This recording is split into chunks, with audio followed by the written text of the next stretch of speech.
Hello friends, welcome back to my channel Rupa's kitchen with blog. তো তোমরা সবাই কেমন আছো বন্ধুরা? আশা করছি ভালো আছো, আর আমিও ভালো আছি। তো আজকে আরেকটি রেসিপি নিয়ে চলে এলাম, সেটা হলো তেলে ভাজা পিঠে। বাড়িতে বানানো চালের গুঁড়ো দিয়ে কিভাবে তেলে ভাজা পিঠে বানানো যায় সেটাই তোমাদের সঙ্গে শেয়ার করতে চলেছি। তাহলে ভিডিওটা স্কিপ না করে প্রথম থেকে শেষ পর্যন্ত দেখতে থাকো। তো প্রথমে আমি ব্যাটারটা বানিয়ে নেব, আর ব্যাটারটা আমি গরম জল দিয়েই বানাবো। আর গরম জল দিয়ে বানালে কিন্তু ব্যাটারটা একদম পারফেক্ট তৈরি হয়। তার জন্য এখানে আমি 1 বাটি জল দিয়ে দিয়েছি, আর দিয়ে দিচ্ছি 2 কাপ পরিমাণের চিনি, মানে এখানে আমি 150 গ্রাম চিনি নিয়ে নিয়েছি। জলটাকে ভালোভাবে ফুটিয়ে চিনিটাকে গলিয়ে নেব। কোনো রকম শিরা কিন্তু এখানে তৈরি করা যাবে না, শুধুমাত্র গরম জলের মধ্যে চিনিটা গলিয়ে নিতে হবে। তার জন্য চিনিটাকে দিয়ে এভাবে কিছুক্ষণ নাড়াচাড়া করে একবার ফুটে উঠলেই কিন্তু গ্যাসের ফ্লেমটা আমি বন্ধ করে দেব। আর তাতেই কিন্তু চিনি গোলানো জলটা আমার তৈরি হয়ে যাবে। আর এই জল দিয়েই আমি ব্যাটারটা বানাবো। তো মনে রাখবেন, ব্যাটার বানানোর জন্য কিন্তু গরম জলেরই প্রয়োজন হবে। তো তার জন্য চিনিটা আমি ওতেই গলিয়ে নিয়েছি। আর এখানে নিয়ে নিচ্ছি আমি 1.5 বাটি চালের গুঁড়ো, আর নিয়ে নিচ্ছি 1/2 বাটি ময়দা। তো এখানে মনে রাখতে হবে 3 ভাগের 1 ভাগ কিন্তু ময়দা নিতে হবে, মানে চালের গুঁড়ো যতটা নেবেন তার 3 ভাগের 1 ভাগ ময়দা নিতে হবে। আর তারপরে পরিমাণ মতো লবণ আমি দিয়ে দিলাম। আর জলটা এখানে উষ্ণ গরম আছে, এই উষ্ণ গরম চিনির জলটা দিয়ে আমি এটাকে মেখে নিচ্ছি। অল্প অল্প পরিমাণ জল দিয়ে এখানে ব্যাটারটা তৈরি করতে হবে। খুব বেশি পরিমাণ জল কিন্তু এখানে একেবারে দিয়ে দেওয়া যাবে না, তাহলে কিন্তু ব্যাটারটা পাতলা হয়ে যাবে, আর পাতলা হয়ে গেলে একদমই কিন্তু ভালো হবে না পিঠেগুলো। তাই অল্প পরিমাণ জল দিয়ে কিন্তু এখানে ব্যাটারটা তৈরি করে নিতে হবে। তো যতটা জল আমি বানিয়েছিলাম সমস্তটাই এখানে আমি দিয়ে দিয়েছি, আর একটা থপথপে ব্যাটার এখানে তৈরি হয়ে গিয়েছে।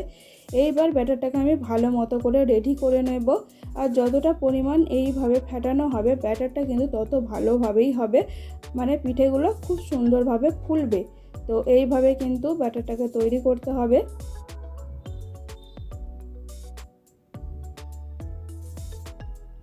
তো দেখো ঘনত্বটা ঠিক কতটা আছে। তো ব্যাটারটা তৈরি করতে করতে ব্যাটারটা কিন্তু আমার অনেকটাই ঘন হয়ে এসেছে। আর একটু পরিমাণ জলের এখানে আমার প্রয়োজন হবে। তো ঠান্ডা জল কিন্তু এখানে দেওয়া একেবারেই যাবে না, পুনরায় আবার কিন্তু গরম জল আমি তৈরি করে নেব, আর তারপরেই কিন্তু এই ব্যাটারের মধ্যে ব্যবহার করব। ততক্ষণে আগে এইভাবে আমি ব্যাটারটাকে ভালোভাবে ফেটিয়ে নিচ্ছি। এইভাবে করেই ফেটাতে হবে, ঠিক যেইভাবে আমি ফেটিয়ে নিচ্ছি আপনারা একটু ভালো করে দেখে নিন, তাহলে কিন্তু পিঠেগুলো একদম পারফেক্টভাবে তৈরি হবে। তো এতটাই ঘনত্ব হয়েছে। তো এর মধ্যে আরেকটু জল আমি ব্যবহার করছি, চিনি দিয়ে আবারও জলটাকে আমি একটু গরম করে নিয়েছি, আর ঠিক এতটাই জল দিলাম। এতেই কিন্তু আমার ব্যাটারটা একেবারে পারফেক্ট হয়ে গিয়েছে, আর কিন্তু জল ব্যবহার করব না।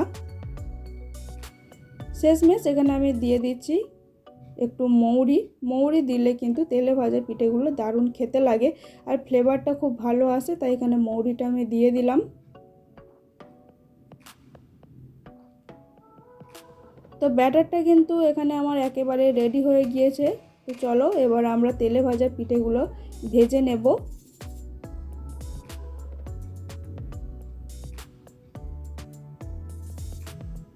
তার জন্য ওভেনে আমি একটি কড়াই বসিয়ে দিয়েছি, আর তাতে দিয়ে দিচ্ছি পরিমাণ মতো তেল। আমি এখানে সাদা তেলেই ভাজবো, তাই সাদা তেলটাই নিয়েছি, আপনারাও চেষ্টা করবেন সাদা তেলটাই নেওয়ার।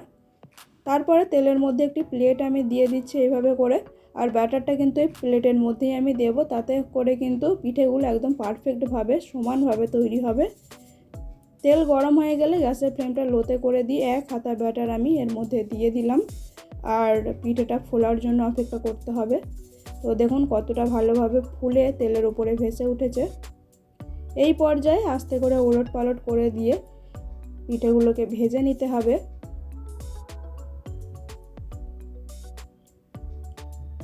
তো একটা পিঠে কিন্তু এখানে আমার রেডি হয়ে গিয়েছে। সমস্ত পিঠেগুলো ঠিক এইভাবে আমি রেডি করে নেব। আর এই সময় কিন্তু গ্যাসের ফ্লেমটা একেবারে মিডিয়ামে রাখতে হবে, খুব বেশি কিন্তু হাই ফ্লেম এখানে করা যাবে না, তাহলে কিন্তু পিঠেগুলো ভিতর থেকে একেবারেই সেদ্ধ হবে না, ওপর থেকে কিন্তু পুড়ে যাবে।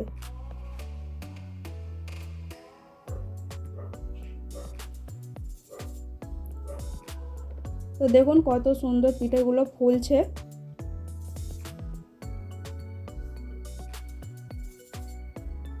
তাহলে এইভাবে করেই সমস্ত পিঠেগুলো আমি রেডি করে নিচ্ছি। তো দেখো পিঠেগুলো ভাজা আমার কমপ্লিট হয়ে গিয়েছে আর কতটা সুন্দরভাবে হয়েছে দেখো, আর খেতেও কিন্তু অসাধারণ হয়েছে বন্ধুরা। তোমরা একই রেসিপিতে একবার বাড়িতে বানিয়ে দেখো, আশা করছি তোমাদেরও কিন্তু দারুণভাবে পিঠেগুলো তৈরি হবে আর খেতেও কিন্তু অসাধারণ হবে। তো বন্ধুরা, আমার রেসিপিটা ভালো লাগলে অবশ্যই লাইক, কমেন্ট, শেয়ার আর আমার চ্যানেলটাকে সাবস্ক্রাইব করে দিও। তো দেখা হচ্ছে নেক্সট ভিডিওতে। আজকের মতো এখানেই শেষ করছি, টাটা।